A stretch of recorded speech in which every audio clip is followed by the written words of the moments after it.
प्रिय विद्यार्थियों, सुप्रभात। SSMSD सीनियर सेकेंडरी स्कूल चाना कला द्वारा संचालित ऑनलाइन कक्षाओं में एक बार पुनः आपका स्वागत है। हमारा जो विषय है D209 विज्ञान शिक्षण का शिक्षा शास्त्र, उसके अंतर्गत आज का जो हमारा टॉपिक है उसके बारे में अध्ययन करते हैं। तो जो हमारा आज का टॉपिक है वह विज्ञान का दर्शन, फिलोसफी ऑफ साइंस। विज्ञान मूलतः कुछ मान्यताओं या पूर्व धारणाओं तथा व्यवहार पर निर्भर करता है। यदि हमारा विज्ञान है वह मान्यताओं पर आधारित है। मान्यताओं के बाद हम पूर्व धारणाएं रखते हैं, उन धारणाओं के ऊपर निर्भर करता है तथा उन पूर्व धारणाओं के द्वारा ही हमारे व्यवहार में जो बदलाव आता है वह हमारे जो विज्ञान है उसको मान्यता प्रदान करता है। अब मान्यताएं तथा व्यवहार मिलकर ही, यानी जो मान्यता है उसके ऊपर हम धारणाएं रखते हैं, उनसे हमारे व्यवहार में जो बदलाव आता है वह मिलकर ही विज्ञान को दर्शन रूप प्रदान करता है। यानी विज्ञान जो है वह दर्शन के रूप में हमारे सामने प्रकट होता है। विज्ञान के दर्शन के द्वारा मुख्यतः कई तथ्यों व प्रश्नों के उत्तर खोजने का प्रयास किया जाता है। यानी जो विज्ञान दर्शन है वह है कई तथ्यों के प्रश्न, यानी जो तथ्य होते हैं उन तथ्यों के प्रश्नों को और उनके उत्तरों को ढूंढने का प्रयास करता है। जैसे हम देखेंगे विज्ञान की खोज अन्य प्रकार की खोजों से किस प्रकार से भिन्न है। यानी विज्ञान का दर्शन ये कहता है कि जो विज्ञान की खोज है वो अन्य प्रकार की खोजों से किस प्रकार भिन्न है। जैसे हम अन्य प्रकार की खोजें हैं, जैसे हिस्ट्री में हम कुछ थीसिस होती हैं उनके बारे में खोज करते हैं, या जो हिस्ट्री है बातें किस प्रकार से कही गई थी वो किस प्रकार से आगे प्रवेश करते हैं।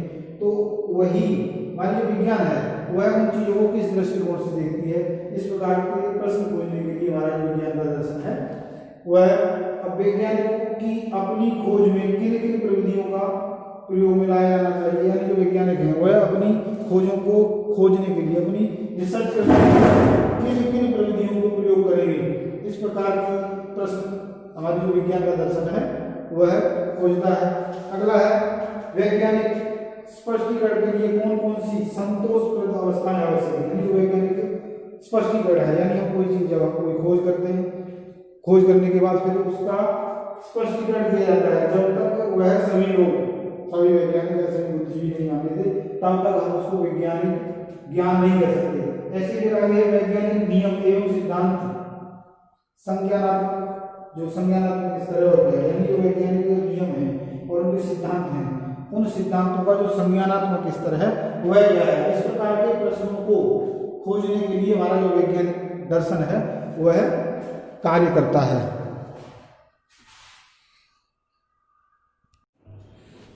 विज्ञान दर्शन जानने के बाद हम जानते हैं कि विज्ञान के दर्शन की कुछ अवधारणाएं भी हैं। यानी जो विज्ञान का दर्शन है उसकी कुछ अवधारणाएं हैं, उनके बारे में जानते हैं।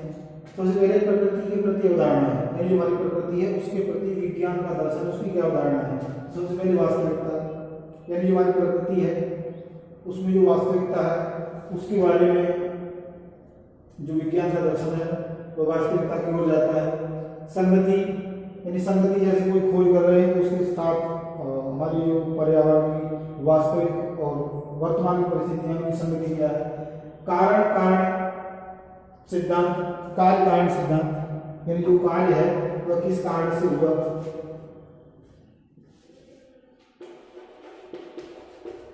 कार्य कारण सिद्धांत तथा व्यापकता, यानी कोई भी कार्य क्यों हुआ, उसका कारण क्या हुआ उसको भी जानता है। कोई भी कार्य बिना कार्य के नहीं हो सकता, उसका सिद्धांत क्या है, और उसको व्यापकता से जानेगा।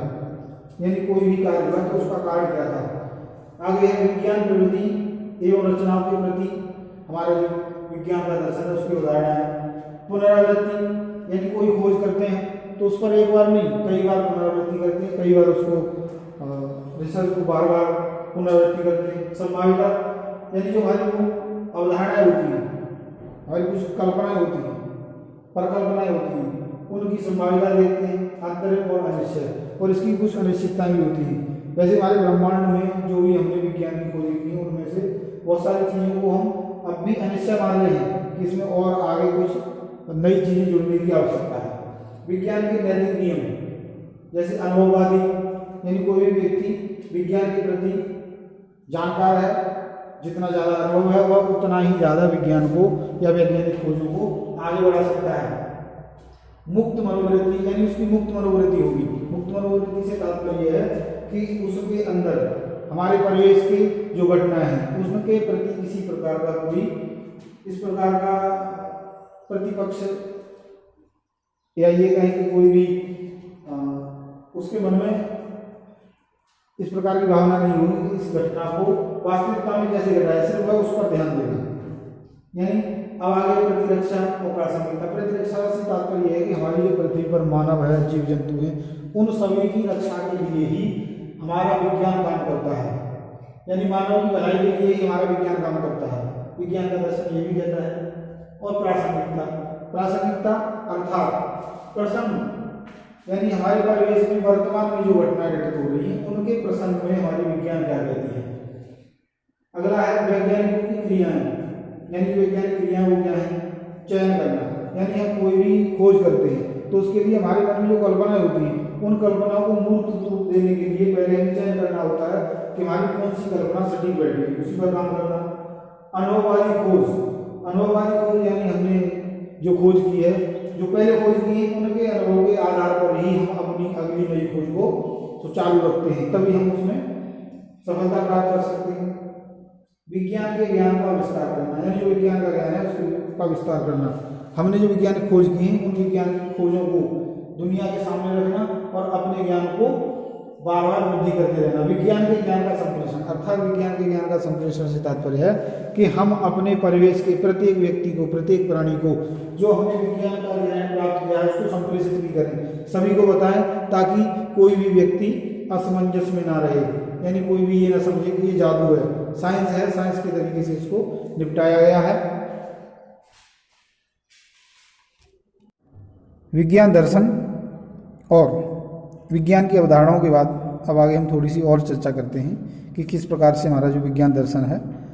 तो हम जानते हैं कि प्रारंभ से ही मनुष्य के पास सीमित मात्रा में क्षमताएं हैं और उन सीमित मात्रा में क्षमताओं के बावजूद विज्ञान के इस अनादि और अनंत स्वरूप को और उसके रहस्यों को जानने के लिए मनुष्य हमेशा अपनी इन असीमित क्षमताओं का प्रयोग करता रहता है और उसने विविध प्रकार की अनेक खोजों को प्राप्त किया है।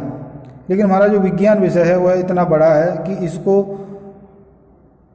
सही ढंग से प्राप्त करने के लिए हमने अपनी जो विज्ञान है उसको और भागों में विभाजित कर लिया है। यदि किसी ज्ञान को सुव्यवस्थित ढंग से प्राप्त किया जाए उसी को हम विज्ञान कहते हैं। तो मुख्य रूप से हमने इसको दो भागों में, जो हमारे शिक्षाविद हैं उन्होंने दो भागों में विभाजित किया है, भौतिकी विज्ञान, फिजिकल साइंस एंड जैविकी विज्ञान, बायोलॉजिकल साइंस, बायोलॉजिकल साइंस और फिजिकल साइंस। अब इसके भी अनेक रूप हैं। विज्ञान के प्रचलित इन दोनों स्वरूपों को या रूपों को भी और श्रेणियों में विभाजित किया गया है। जैसे भौतिक विज्ञान में रसायन विज्ञान है, जंतु विज्ञान है, वनस्पति विज्ञान है, प्राकृतिक विज्ञान है, शरीर रचना विज्ञान है, खगोल विज्ञान है, ज्योतिष विद्या है, नक्षत्र विद्या है, अंतरिक्ष विज्ञान है, धातु विज्ञान है। इतनी प्रकार की शाखाएं हैं, किंतु व्यावहारिक रूप में प्राय भौतिक विज्ञान और रसायन विज्ञान को, भौतिक विज्ञान और जैविक विज्ञान को बायोलॉजिकल विज्ञान के रूप में जाना जाता है। तो आगे हम जो विज्ञान है उसकी क्या अवधारणाएं हैं उसके बारे में जानेंगे। तो आज हमने विज्ञान दर्शन के बारे में जाना और उसके अंतर्गत हमारा जो विज्ञान विषय है उसको अन्य कितने भागों में विभाजित किया गया है। तो आज के लिए प्रिय विद्यार्थियों इतना ही। आगे जो हमारा अगला टॉपिक होगा वो होगा विज्ञान का अर्थ एवं उसकी अवधारणा, meaning and concept of science.